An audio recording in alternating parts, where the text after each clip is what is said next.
Good morning everyone. आज है 8 फरवरी और आज के करंट अफेयर आज की इस वीडियो में हम डिस्कस करने वाले हैं। शुरू करते हैं एक शॉर्ट न्यूज़ के साथ।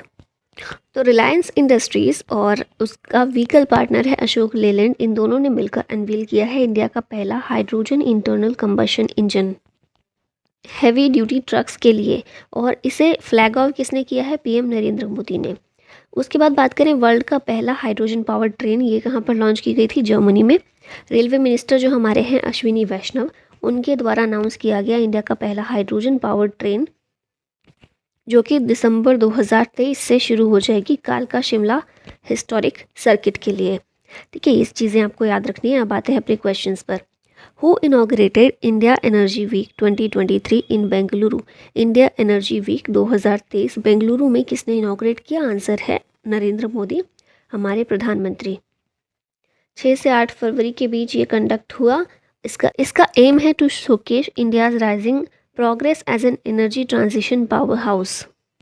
और हमारे जो भी लक्ष्य हैं एनर्जी से रिलेटेड, उनको पूरा करने के लिए इसमें डिस्कस किया गया, और जिसमें शामिल था हमारा नेट ज़ीरो एमिशन टारगेट कब तक है? 2070 तक हमें अचीव करना है। ये इंपॉर्टेंट डेज हैं जो रिपीट होते रहते हैं एग्ज़ाम में, जैसे कि वर्ल्ड वेटलैंड्स डे होता है 2 फरवरी, इंटरनेशनल मदर लैंग्वेज डे 21 फरवरी, नेशनल साइंस डे 28 फरवरी, वर्ल्ड वाइल्ड लाइफ डे 3 मार्च, वर्ल्ड कंज्यूमर राइट्स डे 15 मार्च, वर्ल्ड वाटर डे 22 मार्च, टीबी डे 24 मार्च, इंटरनेशनल टाइगर डे 29 जुलाई, ओजोन डे होता है 16 सितंबर को, इंटरनेशनल लेबर डे 1 मई को, world health day 7 अप्रैल, world heritage day 18 अप्रैल, world earth day 22 अप्रैल, national panchayati raj day 24 अप्रैल, malaria day, world malaria day होता है 25 अप्रैल को, नेशनल टेक्नोलॉजी डे 11 मई, वर्ल्ड एनवायरनमेंट डे 5 जून, इंटरनेशनल योगा डे 21 जून, वर्ल्ड पॉपुलेशन डे 11 जुलाई और नेशनल स्पोर्ट्स डे होता है 29 अगस्त को।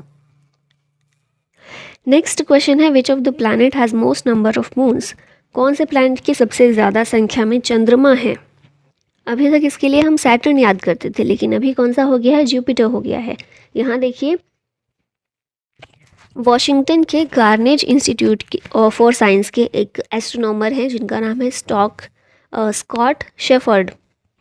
इन्होंने जुपिटर के 12 नए मून्स को डिस्कवर किया है, और इसी के साथ अब जुपिटर के कितने मून्स हैं? 92। जुपिटर प्लैनेट इसने ओवरटेक किया है सैटर्न को। सैटर्न के थे 83 मून्स, लेकिन अभी जुपिटर के हो गए 92। यहाँ देख लेते हैं कुछ चीज़ें, रिलेटेड चीज़ें। तो लार्जेस्ट मून हमारे सोलर सिस्टम में ये कौन सा है? गैनीमेड है जुपिटर का। सन के अलावा क्लोजेस्ट स्टार कौन सा है अर्थ का? तो ये है प्रॉक्सिमा सेंचुरी। मरकरी जो है हमारा क्लोजेस्ट प्लैनेट है, सन के बिल्कुल करीब है, और सबसे कम टाइम लेता है ये to orbit the sun. It takes about 88 earth days. मतलब मरकरी का जो एक साल है वो 88 दिन में ही पूरा हो जाता है। नेपच्यून जो है ये सबसे दूर है, ये वाला प्लैनेट सूर्य से, और ये सबसे ज़्यादा टाइम लेता है सन का ऑर्बिट पूरा करने में। वीनस की बात करें तो वीनस अर्थ के बिल्कुल बराबर है साइज़ में, और ये हॉटेस्ट प्लैनेट के नाम से जाना जाता है। अगर हम बात करें श्रृंखला में, तो सूर्य के बाद मरकरी आता है, मरकरी के बाद वीनस आता है। ठीक है, सेकंड नंबर पर है, लेकिन सबसे हॉटेस्ट मरकरी नहीं है, सबसे हॉटेस्ट ये है, और साथ ही सबसे ज़्यादा ब्राइटेस्ट प्लैनेट है सोलर सिस्टम में। फिर एक एस्टेरॉयड बेल्ट करके नाम से भी एक चीज़ आती है, वो क्या है? तो वो मार्स और जुपिटर के बीच ऑर्बिट करने वाले, बहुत सारी संख्या में एक साथ ऑर्बिट करने वाले एस्टेरॉयड हैं, उन्हीं को एस्टेरॉयड बेल्ट के नाम से जाना जाता है। Dipa Karmakar is related to which sport? Dipa Karmakar किस स्पोर्ट से रिलेटेड है? तो इसका आंसर है जिम्नास्टिक। और डोप टेस्ट इनका हाल ही में हुआ था इंटरनेशनल टेस्टिंग एजेंसी के द्वारा, जिसके बाद उस डोपिंग टेस्ट में ये फेल हो गई हैं, और 21 महीने का इन पर बैन लगा दिया गया है। त्रिपुरा से बिलोंग करती हैं दीपा कर्माकर, और ये पहली जिम्नास्ट हैं भारत की जिन्होंने ओलंपिक्स में कम्पीट किया था। सबसे पहले 2016 के समर ओलंपिक में इन्होंने भाग लिया था, वहीं से डेब्यू किया था ओलंपिक्स में, और इसमें ये 4th पोजीशन पर पहुंची थी। ठीक है, यहाँ इंडियन प्लेयर्स और उनके स्पोर्ट के नाम मेंशन किए गए हैं, जैसे कि मनिका बत्रा जो है टेबल टेनिस प्लेयर हैं, शरद कमल भी टेबल टेनिस प्लेयर हैं, फिर प्रमोद भगत हैं badminton player, Neeraj Chopra javelin thrower हैं, देवेंद्र झांझरिया ये जेवलिन थ्रोअर हैं, ये भी सौरभ चौधरी शूटिंग से बिलोंग करते हैं। अवनी लेखारा पैरा शूटिंग से, भवानी देवी फेंसिंग से रिलेटेड हैं। मीराबाई चानू वेट लिफ्टर हैं। संकेत सारगर ये भी वेट लिफ्टर हैं। फिर नेक्स्ट है निखत जरीन, ये बॉक्सर हैं एक। लक्ष्य सेन बैडमिंटन प्लेयर हैं। तस्नीम मीर भी बैडमिंटन प्लेयर हैं। प्रियंका नुआ टक्की ये चेस प्लेयर हैं। पूजा जाटियान ये आर्चरी से बिलोंग करती हैं। ऋषभ पंत क्रिकेटर हैं। पंकज आडवाणी स्नूकर हैं। विनेश फोगाट और रवि कुमार दहिया दोनों ही रेसलर हैं। भवीना बेन पटेल ये टेबल टेनिस प्लेयर हैं। Which university will soon be declared as the world's first living heritage university?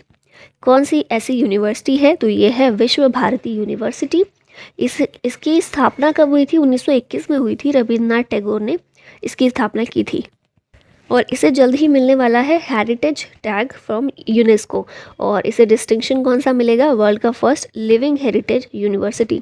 इसके चांसलर कौन हैं? पीएम ऑफ इंडिया होते हैं, जो अभी फ़िलहाल नरेंद्र मोदी हैं।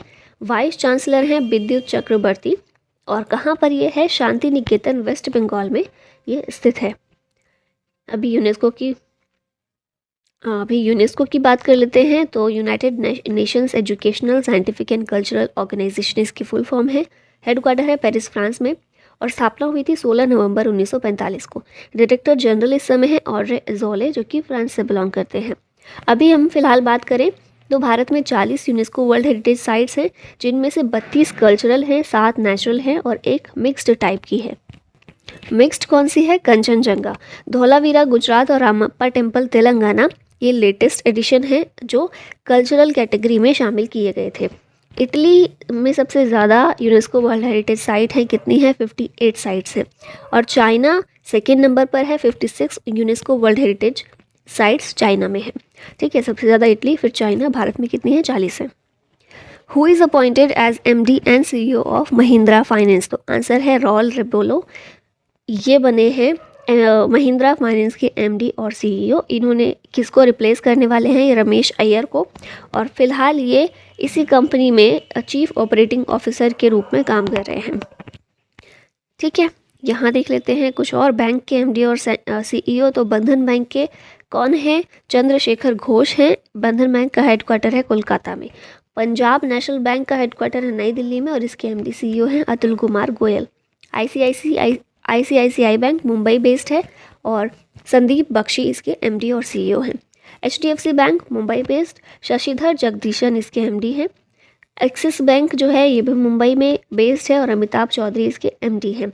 Bank of India Mumbai based और अतनु कुमार दास इसके MD और CEO हैं।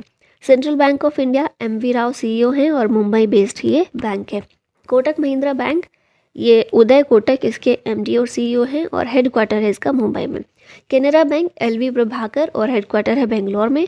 और Indian overseas bank PP Sen Gupta इसके MD और CEO और हेडक्वार्टर है चेन्नई में। Government extended PM Kusum scheme till which year?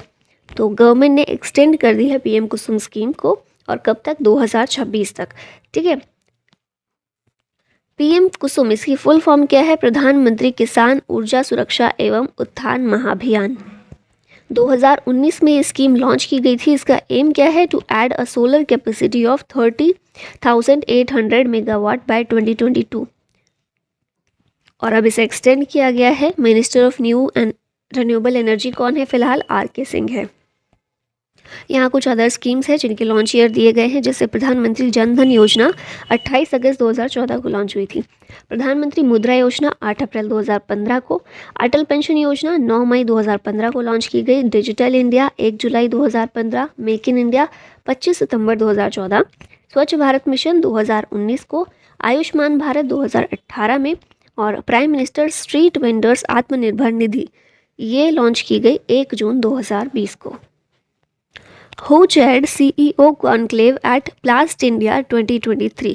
इसको चेयर किया है मनसुख मंडाविया ने, जो कि हैं हमारे health and family and welfare minister. इन्होंने इस कॉन्फ्रेंस को अटेंड भी किया, साथ ही में इसको चेयर भी किया। इस कॉन्फ्रेंस में 90 से ज़्यादा सीईओ ने अटेंड किया है from the plastics industry, both from India and abroad. ठीक है, इंडिया के भी रहे हैं, अब्रॉड के भी रहे हैं। हुई कहाँ पर ये कॉन्क्लेव? तो इंडिया नई दिल्ली के प्रगति मैदान में इसको ऑर्गेनाइज किया गया था। 15th standing committee of central zone council meet held in which city? 15वीं standing committee of central zonal council, ये कहाँ पर हुई है? देहरादून में। और इसके बारे में देखें, held under the chairmanship of Uttarakhand chief secretary S Sandhu. और इसमें बात की गई कि भारत नेट कार्यक्रम जो है इंडिया का, जिसके थ्रू कनेक्टिविटी प्रोवाइड करना है दूर दराज के गाँव वाले क्षेत्रों को, तो भारत नेट के थ्रू जितने भी रिमोट विलेज हैं उनको कनेक्ट करना, मोबाइल कनेक्टिविटी को वहाँ पर बढ़ाना, इस बारे में यहाँ पर डिस्कशन हुआ। और कौन कौन से स्टेट्स थे जो इसमें काउंसिल में शामिल हुए? तो सेंट्रल जोनल काउंसिल में कुछ कंट्रीज़ आती हैं, जैसे कि यूपी है, एमपी है, छत्तीसगढ़ है, खुद उत्तराखंड जहाँ पर ये हुआ। ठीक है, नेक्स्ट चलते हैं, उत्तराखंड से रिलेटेड कुछ करंट अफेयर देख लेते हैं। हरिद्वार की बात करें तो बेस्ट एस्पिरेशनल डिस्ट्रिक्ट है उत्तराखंड में। सीएम पुष्कर सिंह धामी, इन्होंने अनाउंस किया उत्तराखंड गवर्नमेंट का एक target to make Uttarakhand drug free by 2025। India का पहला स्पेस सिचुएशनल अवेयरनेस ऑब्जर्वेटरी, ये गढ़वाल उत्तराखंड में। फिर इंडिया का first green energy based solar panel manufacturing plant, ये भी उत्तराखंड में इस्टेब्लिश हुआ। उसके बाद है उत्तराखंड डब्ल्यू, इसे शोकेस किया गया था जो रिपब्लिक डे परेड पर, उसमें इसने जीता है पहला प्राइज़। और जिम कॉर्बेट नेशनल पार्क, इसका नाम बदलकर क्या किया जाएगा? Ramganga national park. Who one the national ice hockey championship for the third time recently? ये जीता है आईटीबीपी ने नेशनल आइस हॉकी चैम्पियनशिप। ये कौन सा एडिशन था? तो 12th एडिशन था और इसे ऑर्गेनाइज किया गया by ice hockey association of India के द्वारा। तीसरी बार आईटीबीपी ने जीता है। आईटीबीपी हमारी जो सेंट्रल आर्म फोर्सेस हैं, 7 सेंट्रल आर्म फोर्सेस हैं, उनमें से एक है इंडो तिब्बतन बॉर्डर पुलिस, यानी कि आईटीबीपी। यहाँ पर कुछ और स्पोर्ट्स और उनके विनर्स देख लेते हैं। 22nd FIFA mains world cup 2022, इसमें अर्जेंटीना विनर रहा था। FIFA under 17 women's world cup में स्पेन जीता था। ICC T20 men's cricket world cup 2022, England winner रहा। ICC women's world cup 2022 50 over का जो था, ये ऑस्ट्रेलिया इसमें विनर रहा। विजय हजारे ट्रॉफी सौराष्ट्र इसमें जीता था। सैयद मुश्ताक अली ट्रॉफी मुंबई विजेता था। आईपीएल 2022 गुजरात टाइटंस के द्वारा जीता गया। डेविस कप 2022 कनाडा ने जीता। Lausanne diamond league 2022 Neeraj Chopra इसमें विनर रहे। और 4th खेलो India youth game 2021 Panchkula Haryana इसमें विनर था, और हरियाणा में ही ये जो गेम्स है हुए थे।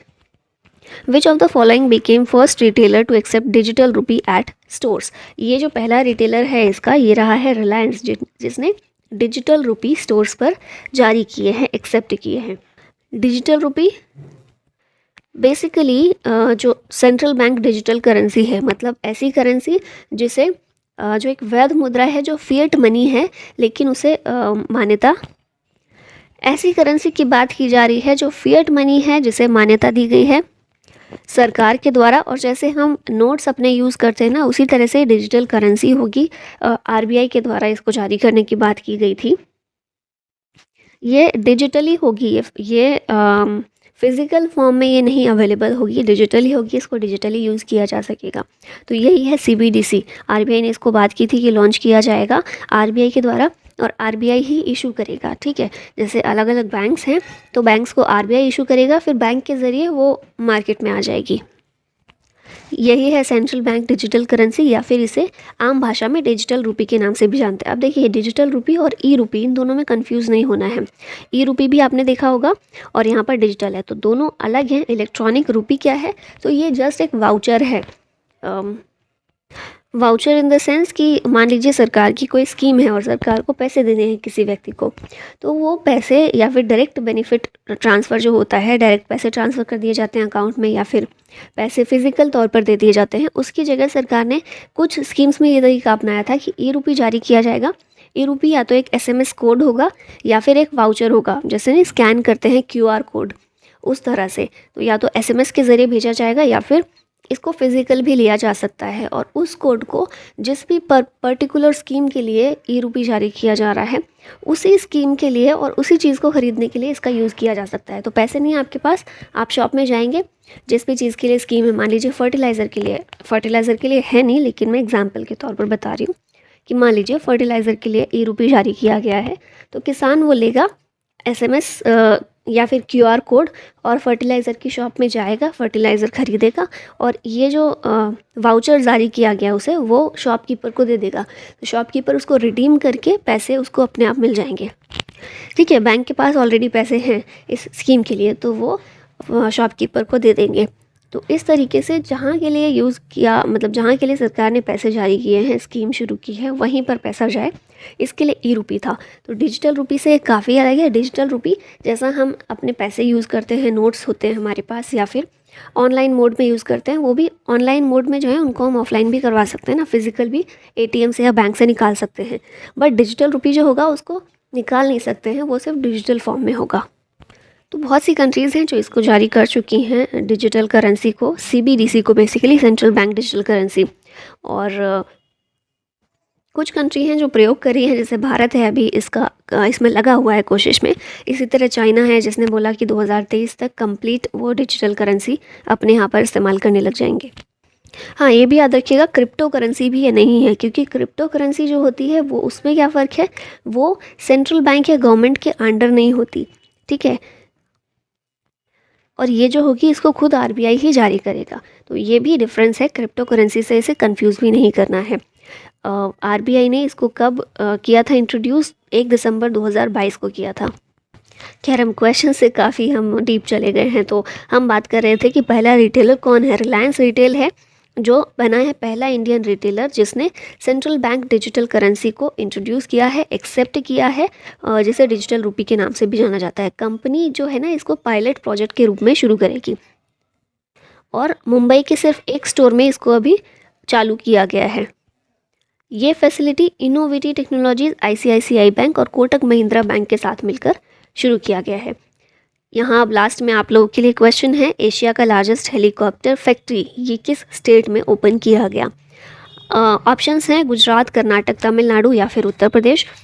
जो भी चीज़ें आपको याद हैं रिलेटेड भी, वो भी आप बताएंगे कमेंट बॉक्स में और इस क्वेश्चन का आंसर भी बताएंगे। इसी के साथ वीडियो का होता है अंत। Thank you so much for watching the video. जय हिंद।